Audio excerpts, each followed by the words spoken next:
नमस्कार, आप सभी का बहुत स्वागत है साधना न्यूज में और मैं हूं आपके साथ मनीष कुमार।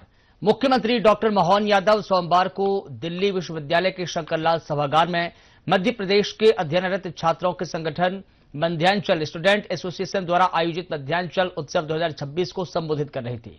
उन्होंने कहा कि इतने बड़ी संख्या में प्रदेश के युवाओं से हुई भेंट ने उनकी दिल्ली की यात्रा को सार्थक बना दिया। देखिए खास report.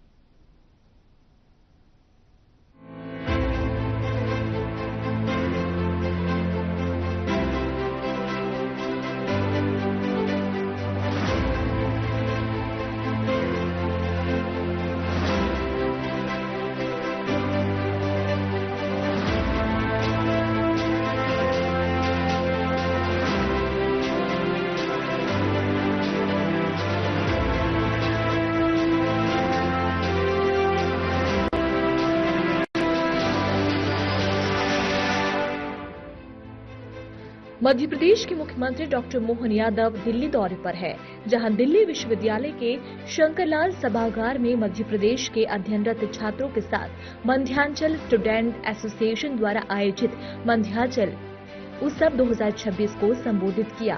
CM doctor Mohan Yadav ने कहा कि स्वामी विवेकानंद जी की भविष्यवाणी की 21वीं सदी भारत की होगी।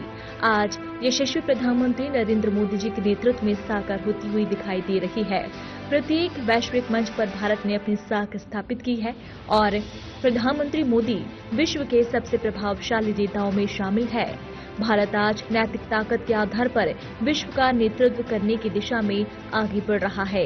भारत आज विश्व का सबसे युवा लोकतांत्रिक देश है और प्रधानमंत्री श्री मोदी प्रभावी रूप से इस युवा लोकतंत्र का नेतृत्व कर रहे हैं। मध्य प्रदेश के कोने कोने से आए युवा संगठित होकर दिल्ली में अध्ययन कर रहे हैं। ये प्रदेश के लिए सौभाग्य का विषय है। मुख्यमंत्री ने कहा कि मध्य प्रदेश देश के सबसे कम बेरोजगारी वाले राज्यों में शामिल है और राज्य सरकार हर कदम पर युवाओं के साथ है। युवाओं को सक्षम बनाना राज्य सरकार की प्राथमिकता है। प्रदेश में निवेश, उद्योग और रोजगार के लिए सभी प्रकार की अनुकूलताएं उपलब्ध है।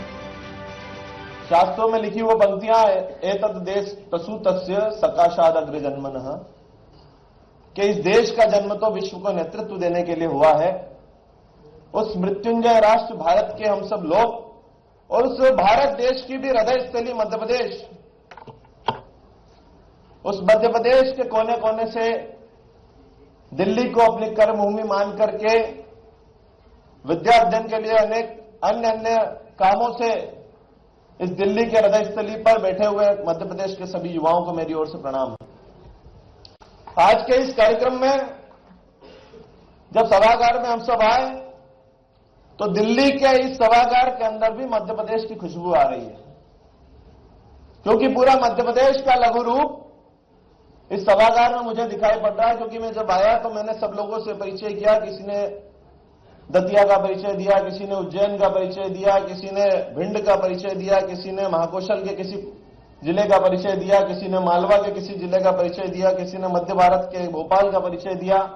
तो पूरे मध्य प्रदेश का लघु रूप आज इस सभागार के अंदर उपस्थित है और उस मध्य प्रदेश का नेतृत्व करने वाले, जिन्होंने मध्य प्रदेश के विकास के लिए संकल्पबद्ध होकर के मध्य प्रदेश की विकास की रफ्तार 2 गुना हो जाए इस बीड़े को उठाया, ऐसे लोकप्रिय मुख्यमंत्री आदरणीय मोहन यादव जी हम सभी के बीच में उपस्थित हैं।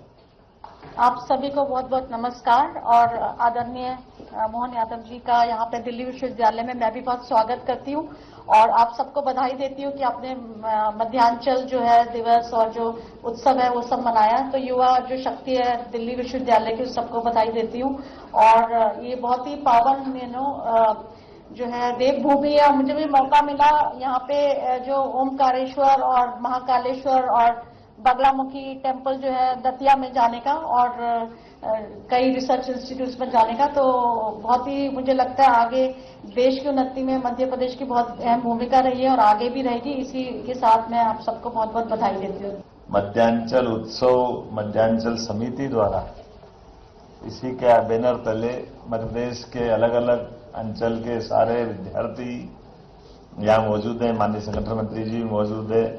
मैं आपका भी स्वागत करता हूं और सच में हमारे लिए सौभाग्य की बात है आज जब मैं आपसे बात कर रहा हूं तो कई सारे संयोग अच्छे बने हैं।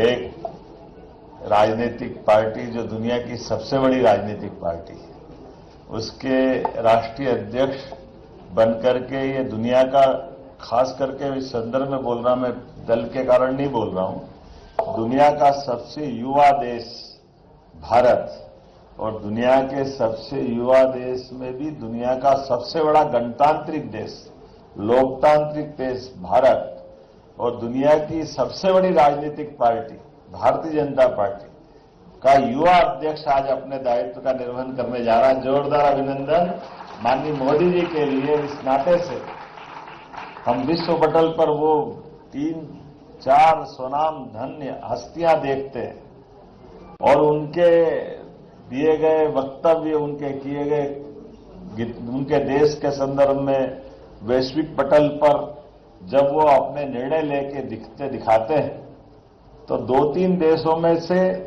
आप कभी कल्पना करो, एक के बाद एक देश, लेकिन लंबे समय तक दुनिया के सबसे युवा देश का लगातार निर्वाचित ढंग से नेतृत्व करने वाले वो एक ही व्यक्ति है जिनका नाम है श्रीमान नरेंद्र मोदी। हमारे लिए सौभाग्य की बात। हमारी रेडीमेड गारमेंट्स की इंडस्ट्री में कोई इंडस्ट्री लगाना चाहता है और 2000-4000 लेबर को काम देता है तो प्रति लेबर 5000 रुपये महीना सरकार इंडस्ट्री वालों को देगी।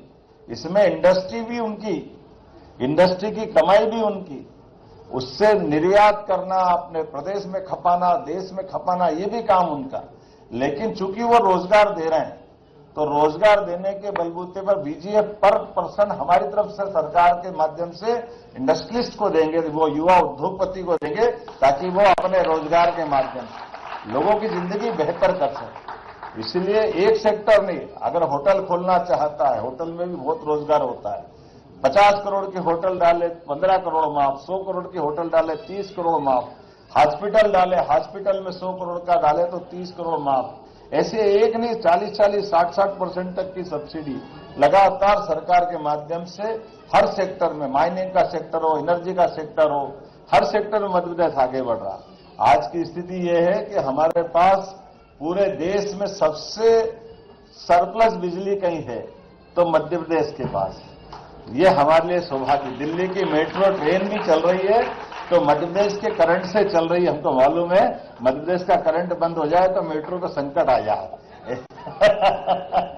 भगवान की दया है, बिजली बहुत है, चिंता नहीं है। लेकिन ये मान के चलो जो बिजली दे रहे तो बिजली की दर भी कम दे रहे हैं। सबसे कम दर पर रिन्यूएबल एनर्जी कोई राज्य दे रहा है तो 2 रुपये 10 पैसे में हमारी राज्य के द्वारा देश को सप्लाई करने का काम हमारे द्वारा किया जा रहा है। थर्मल पावर इंडस्ट्री के माध्यम से भी 5 रुपया 10 पैसे का भाव आमतौर पर बिहार से लेकर सारे राज्यों ने जब रेट निकाले तो उनके रेट ज्यादा है, लेकिन हमारे यहाँ अपनी माइनिंग सेक्टर में भी सबसे ज्यादा गति से माइनिंग सेक्टर के अंदर अपने भारत सरकार की गाइडेंस में सबसे अच्छे ढंग से रोजगार दिलाने के लिए सभी क्षेत्रों में, और इसीलिए भाग्य की बात भी है, हमारे यहाँ कोयला भी है तो हीरा भी है, पन्ना भी है तो चीता भी है। आप दुनिया के अंदर चीता ढूंढते फिरो, लेकिन अपनी अनुकूलता के बलबूते पे चीता उछलता कूदता हुआ हमारे राज्य में अपनी आबादी के साथ परिवार भी बढ़ा रहा, और एक नहीं अब 3-3 हमारे चीता अभयारण्य के रूप में स्थापित हो रहा है। पूरे देश में सबसे ज्यादा टाइगर भी कहीं पाए जाते हैं तो मध्य प्रदेश में पाए जाते हैं। मुझे इस बात का आनंद है। और अब तो कश्मीर में शिकारे लेने की जरूरत नहीं, शिकारे भोपाल के तालाब में भी चल रहे हैं। हमारे लिए वो आनंद भी देगा। कहाँ ठंड में जाओ तो जाओ, नहीं तो मत जाओ, भोपाल के तालाब में चला लो तो भी शिकारे चल जाते। कितना अच्छा लगता शिकारे चलाने का आनंद। आप घूमते घामते शिकारे में चाय पीना हो, कोई सामान खरीदना हो, प्राकृतिक आजकल सब्जी भाजी भी वहीं मिल जाती है। और आप तो फिल्म इंडस्ट्री से भी आपका संबंध आता हो, आप फिल्म बनाओ 10 करोड़ की, 2 करोड़ हम उसमें भी माफ कर देते हैं। हमारे राज्य के अंदर कोई फिल्म बनाए फिल्म पॉलिसी के माध्यम से, टूरिज्म पॉलिसी के माध्यम से, भारतीय भाषा में भी करते हैं। आप बताओ, भाषा सब हमारी है। हम तो मध्य में बैठे, पूरब पश्चिम उत्तर दक्षिण, कोई कहीं से भी आएगा हमारे पास ही तो आएगा। ना घाम लगे ना ठंड, सबसे बड़ा बुंदेलखंड